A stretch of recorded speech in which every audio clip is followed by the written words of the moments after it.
Saudara dan saudari yang dikasihi Tuhan, selamat jumpa kembali dengan saya Romo Valentinus Teja Antara SCY di rumah kita tercinta Wisma Kencana Channel. Semoga Anda semua dalam keadaan sehat dan bahagia. Pada video tayangan kali ini kita masih berbicara tentang tema utama kita, yaitu parenting, menjadi orang tua Katolik yang baik atau yang sejati. Dan pada bagian ini kita akan berfokus pada subtema mendidik anak dengan cara Katolik. Bagaimana cara Katolik itu? Adakah hal yang istimewa dengan cara Katolik ini? Bukankah pendidikan anak itu pada prinsipnya sama, dan mengapa harus ada Katoliknya? Satu pertanyaan refleksif yang seringkali ditanyakan oleh umat. Siapa yang salah bila akhirnya ketika anak-anak kita menikah dan tidak setia pada iman yang diwariskan oleh orang tuanya? Bagaimana orang tua yang telah berjanji mendidik anak-anaknya sesuai dengan janji yang diucapkan dalam perkawinan dipertanggungjawabkan?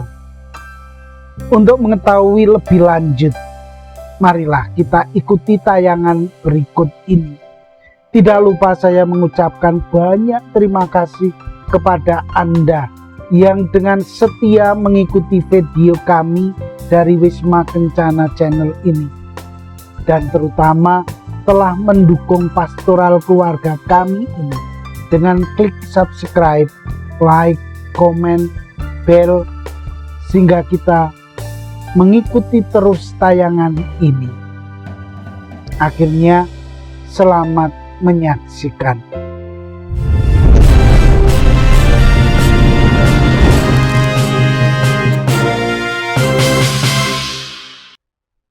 Saudara dan saudari yang dikasihi Tuhan, sudah disetujui dan tertulis dengan seruan Paus dan menjadi prinsip umum bahwa orang tua adalah pendidik utama dan pertama dari anak-anak, dan keluarga adalah tempat bapak dan ibu dan anak yang berlatih mengikuti Yesus untuk menjadi muridnya. Dalam Ulangan 6 ayat 4-9. Dalam kitab suci diajarkan bahwa orang tua adalah guru, pengajar nilai kehidupan luhur. Amsal 31:26. Oleh karena itu dianjurkan kepada semua keluarga Kristiani untuk mengusahakan dua hal pokok ini. Yang pertama, tumbuhkan kebiasaan anak untuk berdoa sendiri dan bersama. Yang kedua, tumbuhkan kebiasaan orang tua memberkati dan mendoakan anak. Suatu yang sudah mulai hilang di dalam ingatan keluarga kita, terutama orang-orang muda sekarang ini. Tetapi dua tindakan ini menjadi sangat penting dalam menumbuhkan iman dalam hidup anak-anak kita. Selain itu, melatih kedisiplinan anak untuk juga perlu dalam keberhasilan pendidikan. Disiplin dalam tingkah laku yang tidak hanya karena alasan sosiologis dan psikologis, tetapi juga teologis, yakni mengikuti apa yang diimani dalam kitab suci. Disiplin adalah sikap yang selalu menepati janji, sehingga orang lain akan percaya. Dengan melaksanakan disiplin, berarti semua pihak dapat menjamin kelancaran berbagai aktivitas, antara lain belajar, bekerja, berusaha, dan lain sebagainya. Dari disiplin akan melahirkan mental yang kuat, yang tidak mudah menyerah, walaupun dalam kondisi sulit sekalipun. Pendidikan paling efektif adalah contoh dan teladan. Bagaimana anak dapat mengenal Allah Bapa jika mendapat perlakuan yang tidak baik dari anaknya? Maka peran Bapa sebagai imam dalam keluarga menjadi sangat penting sekali. Saudara-saudari, modal utama pendidikan anak adalah cinta, bukan ilmu. Untuk itu anak butuh hati, bukan harta. Dan hati setiap orang punya. Janji Tuhan adalah penyertaannya dalam pendidikan anak kepada orang tua. Tuhan tidak menjanjikan bahwa langit tak akan mendung. Duka dan sukacita adalah bagian dalam proses. Lewat dan dalam iman, orang tua berusaha mendidik secara maksimal. Sisanya Tuhan yang akan menyelesaikan. Maka menyerahkan anak kepada Tuhan menjadi bagian penting dalam iman, supaya anak selalu di jalan yang baik.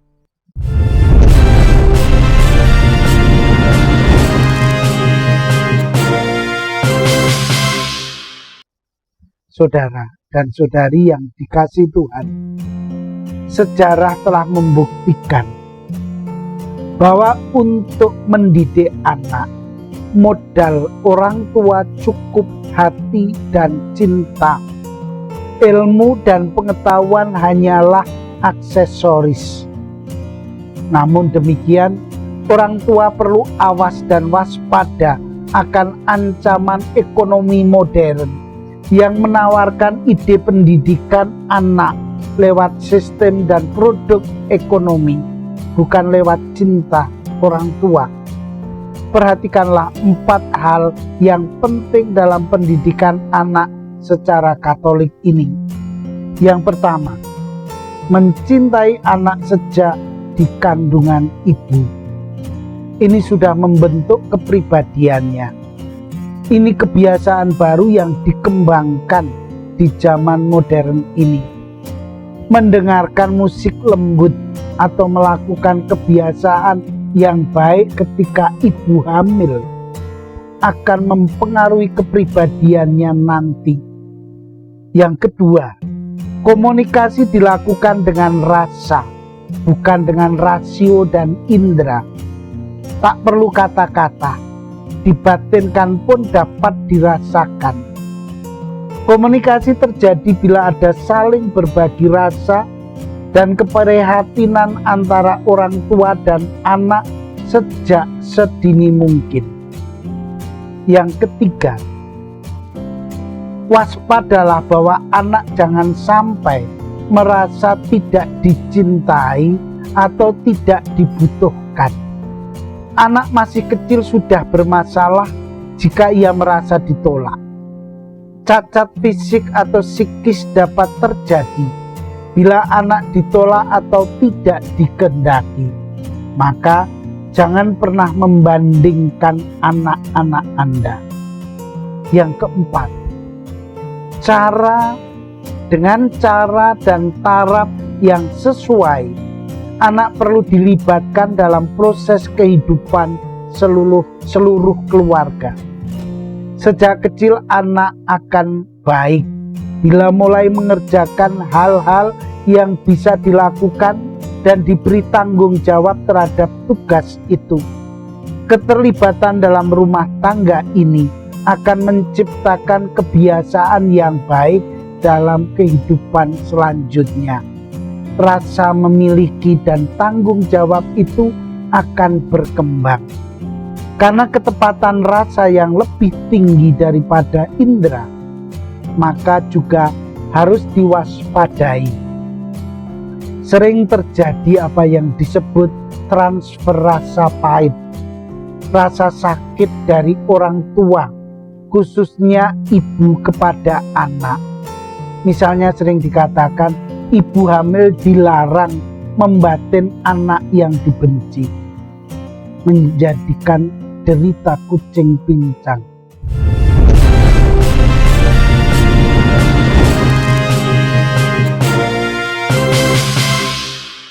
Saudara dan saudari yang dikasihi Tuhan, ingatlah pendapat ini.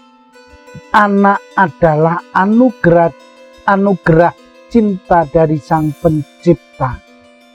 Anak berhak mendapat cinta dari orang tuanya, dan orang tua wajib membesarkan dengan tanggung jawab. Selalu ada sisi dan dimensi lain yang kadang tidak terduga. Tempat Allah berkarya dalam diri anak. Di situ Allah yang kuasa. Orang tua manusia hanya perpanjangan tangannya. Banyak orang tua yang lupa akan hal ini dan perlu disadarkan lagi. Inilah peran cinta dan iman dalam diri orang tua yang menyandang nama Katolik. Dalam pendidikan anak, cinta dan iman ini memainkan peranan penting. Mereka tidak bisa melepaskan diri dari Tuhan oleh karena cinta dan imannya. Kehidupan anak-anak zaman now tidak semudah dengan anak-anak zaman baby boomer. Kemampuan anak sekarang semakin pinter dan kritis. Pendampingan dan perawatannya pun tidak semudah dulu. Larangan tanpa ada alasan yang jelas tidak akan pernah didengarkan. Pernyataan kritis soal hidup dan iman tidak mudah dijawab orang tuanya. Saya yakin Anda mengalami sendiri bagaimana berhadapan dengan anak muda sekarang ini. Namun hal itu tidak bisa Anda tinggalkan begitu saja. Adalah tanggung jawab Anda mendidik anakmu secara Katolik. Semoga tayangan ini memberi prinsip untuk menambah pengertian Anda dalam mendidik anak-anak Anda secara Katolik. Inilah prinsip umumnya. Selamat berjuang, dan doa serta berkatku menyertai Anda semuanya. Akhirnya terimalah salam saya, Vivat Cor Jesu per Cor Mariae. Hiduplah hati kudus Yesus melalui hati Bunda Maria. Amin.